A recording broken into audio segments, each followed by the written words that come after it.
Les gardes entendirent d'abord un grincement, aussi fin que des griffes sur la pierre. Puis un gémissement, tremblant, comme s'il venait non pas d'une gorge, mais de la pierre elle-même.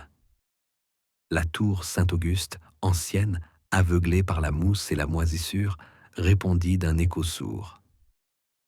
Il était 4 heures du matin, et aucun des gardes de service n'osa monter l'escalier étroit.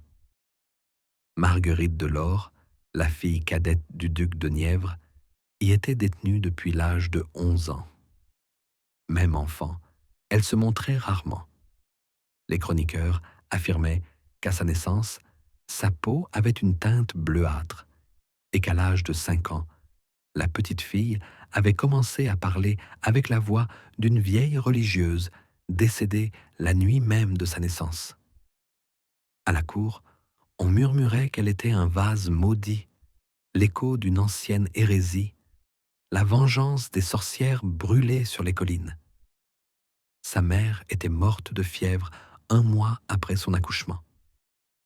Son père, le duc Laurent, ordonna d'enfermer sa fille dans la tour sud, dans une pièce sans fenêtre, avec une petite ouverture pour lui donner à manger, sous la surveillance de 2 serviteurs muets.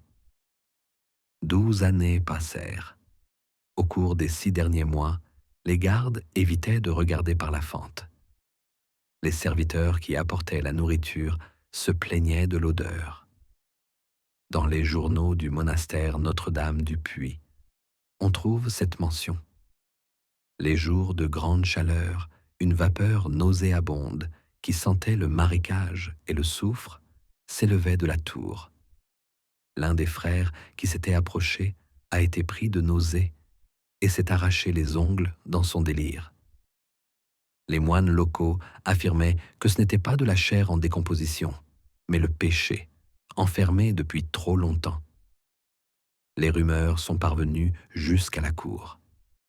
L'évêque de Lyon a exigé un rapport. Le roi François lui-même ordonna d'envoyer un médecin dans la tour 1 fois par saison, mais tous ceux qui montaient dans la cellule de Marguerite mouraient ou disparaissaient. Un seul, le maître Augustin, anatomiste de Besançon, laissa un journal intime retrouvé dans des chiffons sur les rives de la Loire. On y lisait « Sa peau se fissure comme une relique sacrée scellée dans de la résine. Ses veines, visibles à travers une couche très fine, ressemblent à des vers qui rampent de leur propre gré. Et sa voix n'est pas celle d'une jeune fille. C'est le murmure d'un nom oublié. » Après cette phrase, l'encre s'interrompt et les bords de la page sont brûlés. À partir de la fin du mois d'août, le dôme de la tour s'est mis à briller. Pas d'une lumière vive, mais d'une lueur terne, comme celle d'un bois pourri ou d'une moisissure lunaire. La nuit, elle pulsait, et en bas, les vitres du château éclataient. Le duc Laurent, alors paralysé, criait la nuit, arrachant de sa gorge les mots « Ce n'est pas moi, c'est cette maudite prostituée, ce n'est pas mon sang ». Son chapelain, le père Germain, écrivait dans un rapport à l'archevêque de Reims « Le duc entend la voix de sa fille qui l'appelle pour se confesser. Mais il est incapable d'y aller. Il a vomi du sang dans la nuit de la Saint-Roch. » La maladie du duc s'aggravait. La pièce sentait l'ozone et les œufs pourris. Le médecin de la cour refusa de toucher le corps du duc, disant « Je sens que sa peau est déjà morte, même s'il respire. » Laurent hurlait de douleur, demandait qu'on lui arrache les entrailles, et quand on lui refusait, il tombait dans un état second et se mettait à prier en s'arrachant les ongles sur les accoudoirs. La même nuit, 2 gardes qui montaient la garde près de la tour disparurent. On ne les retrouva pas. À l'entrée, on découvrit une trace noire sur le sol, qui n'était pas du sang, mais quelque chose qui ressemblait à de la boue. La trace était entourée de sel. Aucun des gardes restants ne savait qui avait fait cela. Les serviteurs affirmaient entendre des bruits à l'intérieur de la tour, comme si quelqu'un marchait pieds nus sur la pierre. Mais Marguerite avait 23 ans et tout le monde était convaincu qu'elle ne pouvait plus se tenir debout. Le dernier à l'avoir vue, frère Armand de l'abbaye de la Bronne, écrivit « Ses cuisses étaient pourries, elle rampait sur ses coudes. » Mais elle chantait encore. Sa voix était comme un chœur chantant à l'envers. À l'automne, un décret de l'archevêque arriva. Il fallait immédiatement ouvrir la tour et récupérer le corps, vivant ou mort, pour une enquête ecclésiastique. Le duc était à l'agonie. Il tremblait, se débattait, essayait de ramper vers l'escalier, suppliant ses serviteurs de ne pas ouvrir la porte. Il mourut la veille de l'ouverture, crachant un caillot de pus et de liquide noir. Ses yeux restèrent ouverts, les pupilles complètement blanches. On trouva une empreinte sur sa langue, minuscule mais distincte, comme la marque d'une dent de bébé.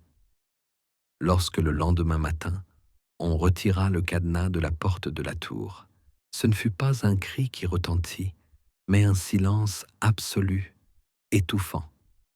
L'un des moines perdit connaissance. Un autre devint aveugle.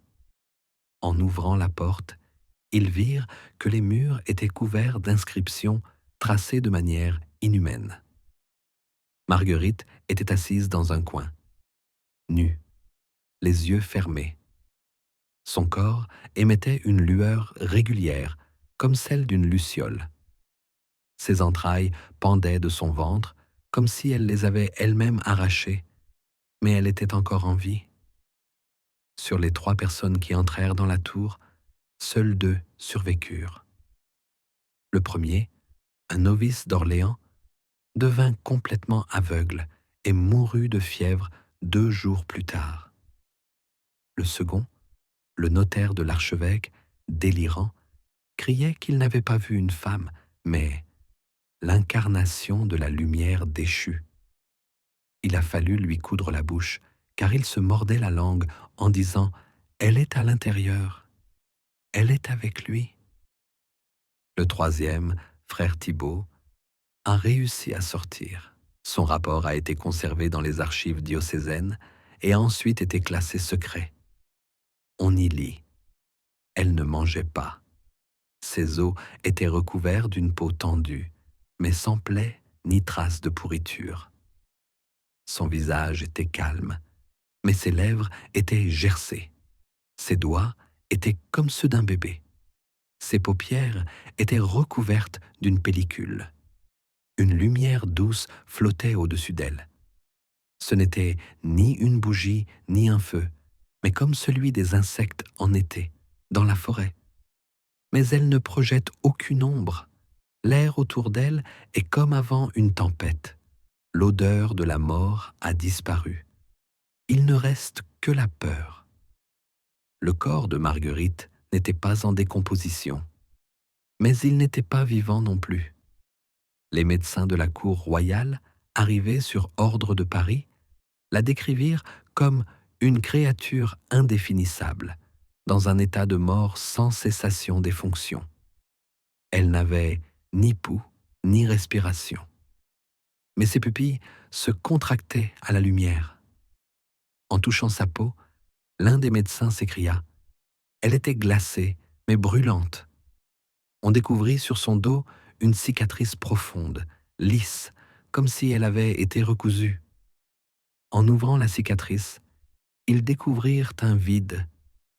Il n'y avait pas d'entrailles à l'intérieur, seulement une membrane noire qui s'étendait jusqu'à la colonne vertébrale, comme si une matière empêchait le corps de se décomposer. Margarita fut sortie de la tour le 3e jour. Son corps fut placé dans un sarcophage en chêne recouvert de plomb à l'intérieur. La dénonciation de l'archevêque disait « Ne pas laisser les roturiers la toucher, ne pas la remettre en terre avant nouvel ordre. » Elle fut emmenée à l'abbaye de Saint-Louis, dans le nord, dans une crypte murée sous une ancienne chapelle, où aucun pied humain n'avait mis depuis l'époque de la peste. Mais l'histoire ne s'arrête pas là. Pendant le transport, un cheval mourut, un deuxième devint aveugle et un troisième se mit à vomir. 2 cochers disparurent. Le troisième tomba dans un état de torpeur et mourut plus tard à l'infirmerie du monastère. Ceux qui accompagnaient le cortège se plaignaient du froid, inhabituel pour la saison. Les bougies s'éteignaient d'elles-mêmes, et le moine qui marchait en tête avec une croix raconta avoir entendu des chuchotements de femmes demandant « Pourquoi te détournes-tu » Le lendemain, la peste s'abattit sur le duché. Soudainement, sans signe avant-coureur. Les premiers à tomber malades furent ceux qui vivaient près de la tour. Puis, ce fut le tour des cuisiniers, des serviteurs et des scribes. Le 5e jour, l'évêque de Châlons tomba malade. Le 6e jour, le fils cadet du duc mourut, après avoir eu un œil qui avait éclaté la veille. Officiellement, l'épidémie fut baptisée fièvre d'automne, mais les chroniques monastiques écrivirent « Ce n'est pas une fièvre, mais un châtiment. Ce n'est pas une maladie, mais un appel. » Le sarcophage contenant le corps de Marguerite fut ouvert à 2 reprises. La première fois, sur ordre du nouveau duc, fils de Laurent, afin de s'assurer de la mort de sa sœur. Il était convaincu qu'elle était encore en vie. En effet, la nuit, des coups se faisaient entendre dans le château, les mêmes que ceux qui résonnaient autrefois dans la tour. Lors de l'autopsie, le corps ne se trouvait pas dans la position dans laquelle il avait été déposé. Les mains étaient jointes sur la poitrine, alors qu'elles étaient initialement le long du corps. Une marque sombre, semblable à une brûlure, était apparue sur le poignet. Et un liquide épais et sombre, visqueux et à l'odeur de brûlé, s'écoulait de la bouche. Après l'examen, le duc fut pris de fièvre. Il devint aveugle, sa peau se couvrit de taches et il mourut le 4e jour. Une 2e autopsie fut pratiquée en secret. Elle fut demandée par un émissaire du pape envoyé à Lyon à la demande de la chancellerie royale. Il disparut. Il ne laissa qu'une note. On ne peut pas la garder dans la terre. On ne peut pas la garder à l'air libre. Elle est entre les deux. Il n'y avait pas de signature. Le chronographe du monastère de Saint-Leu rapporte « À cette époque, la lumière à l'intérieur de la crypte pulsait. Les ombres dans les cellules ne bougeaient pas au gré du soleil. L'un des frères fondit en larmes en entendant son nom à l'intérieur de la crypte. Puis, le silence revint. 3 jours après cet incident, l'abbaye fut fermée. Tous les moines furent transférés à Limoges. La chapelle fut scellée avec du plomb et l'entrée recouverte de terre et de sel. Cependant, 1 an plus tard, une petite fille aux pupilles blanches et à la voix semblable à celle d'une religieuse naquit dans un village voisin.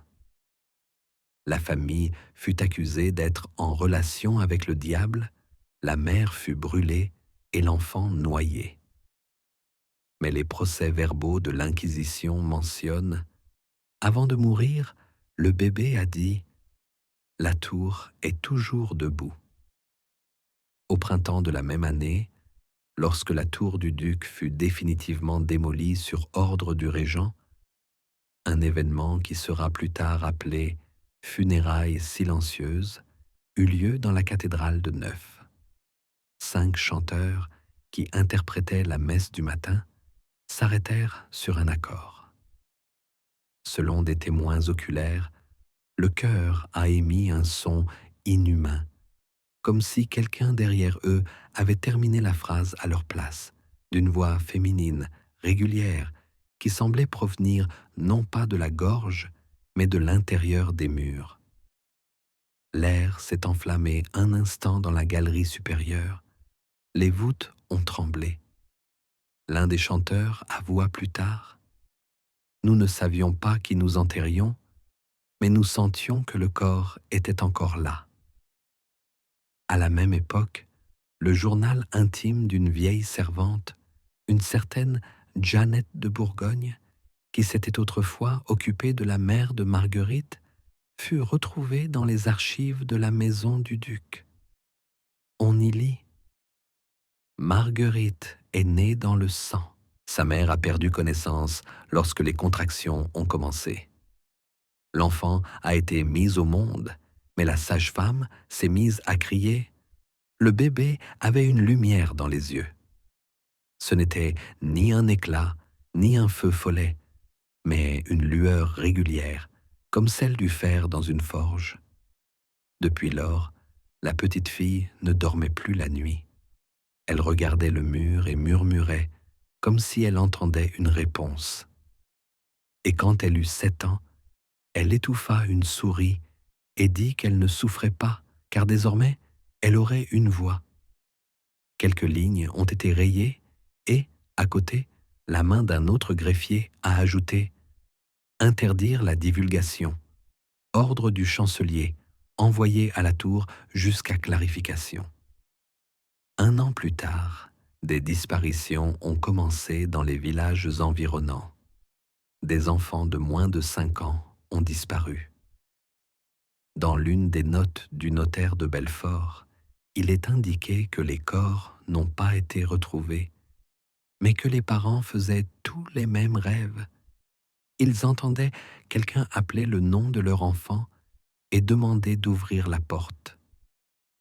Une femme, dont le fils avait été enlevé pendant la nuit, rêvait que le garçon se tenait derrière le mur et murmurait: « Je suis avec elle. Elle a promis que nous reviendrions. » L'Église a ouvert une enquête, mais peu après, l'évêque a été remplacé, l'ancien inquisiteur a été rappelé et tous les documents ont été classés secrets. Il ne restait que les notes personnelles d'un des frères enquêteurs. Tout ce que nous avons compris, c'est que ce n'est pas la mort, c'est une détention. Qui la détient, nul ne le sait. Mais si elle sort, le ciel s'effondrera. Le dernier à avoir osé parler de Marguerite était un moine errant du nom de Jean de Beauvais. Il affirmait avoir servi dans la tour dans sa jeunesse et avoir vu la jeune fille tirer des ombres du miroir. Il fut arrêté, condamné pour hérésie et condamné au bûcher. Avant son exécution, il s'écria: « Elle n'est plus en bas, elle est en vous tous, regardez vos filles dans les yeux. » Il fut brûlé sur la place de Libourne. Mais, comme le rapporte un document officiel de la ville, la fumée ne s'éleva pas dans les airs. Elle se répandit sur le sol et plusieurs témoins eurent des saignements de nez. 3 ans plus tard, la lignée du duc s'éteignit sans héritier direct. Le château fut vendu et une chapelle fut construite à l'emplacement de l'ancienne tour. Cependant, la nuit, des symboles ressemblant à des brûlures apparaissent sur ces murs. Une fois par an, les bougies s'éteignent et une odeur de brûlé et de fer se répand. Les habitants évitent cet endroit en disant: « C'est là que brille celle qui n'a pas été enterrée. » L'histoire de Marguerite, la fille maudite du duc, ne s'est pas terminée avec sa mort, si tant est qu'elle soit vraiment morte. Il y a trop de rumeurs, trop de coïncidences. Les archives sont muettes, mais les murs de la tour ont une meilleure mémoire que ceux du château. Lorsque les bougies ont été allumées pour la dernière fois en mémoire de la duchesse dans la cathédrale de Tours, les flammes se sont éteintes avant la fin de la liturgie. L'évêque, qui s'était dépêché de prononcer l'office funèbre à la demande de la chancellerie royale, a écrit plus tard dans son rapport: « Les mots ne sortent pas de ma bouche, comme si l'air lui-même m'empêchait de les prononcer. Quelque chose à proximité empêche le nom de Marguerite d'être prononcé. Ce fut la dernière tentative officielle de reconnaître son existence. Les cendres, prétendument extraites de la tour effondrée, n'ont jamais été examinées. Les serviteurs envoyés pour rassembler les restes tombèrent les uns après les autres dans une fièvre étrange. Leur peau se craquelait et leurs yeux, selon les médecins, perdaient leur capacité de reconnaître. Aucun d'entre eux ne put décrire plus tard ce qu'il avait vu en bas. L'un d'eux, avant de mourir, murmura « Ce ne sont pas des cendres, il y a de la lumière. » Il attendait qu'on le touche.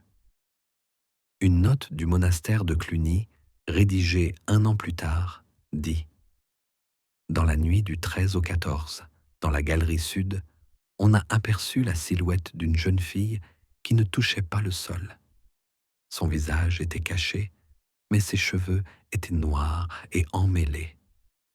De la vapeur s'échappe de ses yeux. Elle ne parle pas. Quand on s'approche d'elle, l'air autour d'elle devient visqueux.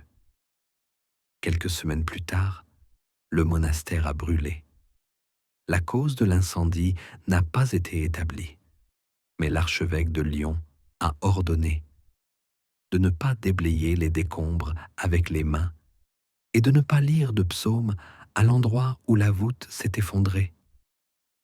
On disait que l'esprit de Marguerite ne résidait pas dans son corps, mais dans une idée, dans le souvenir de la peur, dans les interdits, dans les murmures des mères qui éloignaient leurs filles des miroirs à la pleine lune. Un traité médical interdit, intitulé « De la lumière morte », trouvé dans le sous-sol de la bibliothèque universitaire de Dijon, affirme que l'on avait tenté de soigner la jeune fille par des saignées et de l'opium, mais que tout ce que l'on avait obtenu était une immersion temporaire dans un silence inerte. Le corps refusait de se décomposer. La température dans sa chambre restait stable, même lorsque le froid glacial régnait à l'extérieur. Sa peau ne se ratatina pas, ses ongles continuaient de pousser. Dans l'une des notes laissées par un scribe anonyme dans les caves de Troyes, on peut lire « Il pensait avoir emprisonné la chair, mais ce n'était pas la chair. Elle s'était libérée depuis longtemps. Ils ne l'ont pas enfermée hors du monde, mais le monde hors d'elle. » Une décennie plus tard, lorsqu'une épidémie de folie infantile éclata en Bourgogne, avec des rêves dans lesquels des bébés se frappaient le visage et murmuraient « Elle arrive !» Les vieux prêtres se souvinrent à nouveau de la tour, mais personne n'osait prononcer son nom. Dans les lettres trouvées lors du déballage des archives du défunt abbé, il était remplacé par des espaces vides. Elle, celle qui, la silhouette. Le nom avait été effacé non seulement des registres, mais aussi des esprits. La lignée du duc s'éteignit définitivement. Le dernier descendant, un garçon nommé Étienne, se jeta du clocher à l'âge de 9 ans. Avant cela, il dit à sa nourrice « Je l'entends m'appeler, je suis son frère, je ne dois pas rester en vie. » Après sa mort, on ne parla plus jamais de la tour. Seule la tradition orale conserva des légendes nocturnes, des mendiantes vendant des talismans contre la lumière, des mères couvrant les miroirs les nuits de pleine lune, des religieuses refusant de baptiser les bébés à la lueur des bougies. Et parmi elles, on murmurait « La fille maudite regarde toujours, pas avec ses yeux, mais de l'intérieur. Et si tu entends une voix derrière toi, ne te retourne pas. Il y a de la lumière, mais elle n'est pas pour toi. » Ainsi s'acheva une histoire qui n'avait jamais été officiellement commencée. Elle n'est mentionnée ni sous aucun roi, ni dans aucun concile, ni dans aucune chronique. Mais la peur qu'elle inspirait survécut à tous et resta comme une trace sur un mur démoli dont l'odeur persiste.